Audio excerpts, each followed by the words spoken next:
কে আমি বিশেষভাবে ধন্যবাদ জানাবো। সেই সঙ্গে সঙ্গে বলবো, গান বাজনা সম্পর্কে আমার তেমন কোনো ধারণা না থাকলেও গান বাজনা ভালোবাসি। আমার এলাকায় এরকম একটা প্রতিষ্ঠান গড়ে উঠছে, এইটাকে আমাদের সবারই চেষ্টা থাকবে আমরা সবাই এইটা যাতে সাফল্য কামনা করতে পারি, আর সাফল্য যাতে মানে আমরা ধরে রাখতে পারি। এবং এলাকায় বর্তমানে যে পরিস্থিতি, যে গানে গ্রামের দিকে গান বাজনার চর্চাটা প্রায় উঠে গেছে। গান বাজনাকে ধরে রাখতে পারলে আগামী দিনে যে সুস্থ সংস্কৃতি, এখন গ্রামের দিকে অপসংস্কৃতি ভরে গেছে, তাই আমাদের সবারই একটা প্রচেষ্টা থাকবে এই স্কুলটাকে যাতে করে সঠিকভাবে গড়ে ওঠে। এবং ইয়ার সাফল্য এই কামনা করে আমি আর বিশেষ কিছু না বলে আমার কথা এখানেই শেষ করছি। ধন্যবাদ মাস্টারমশাইয়ের বক্তব্য আমরা শুনলাম।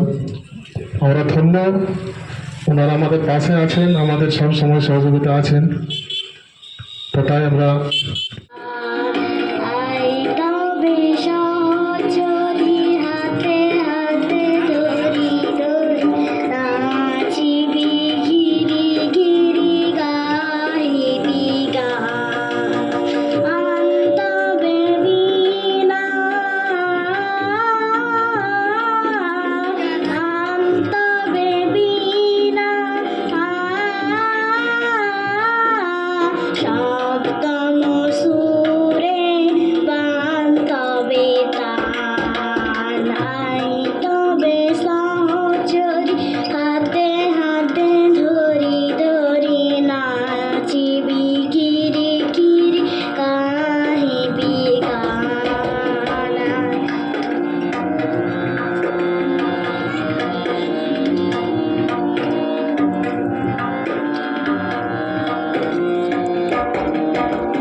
Show me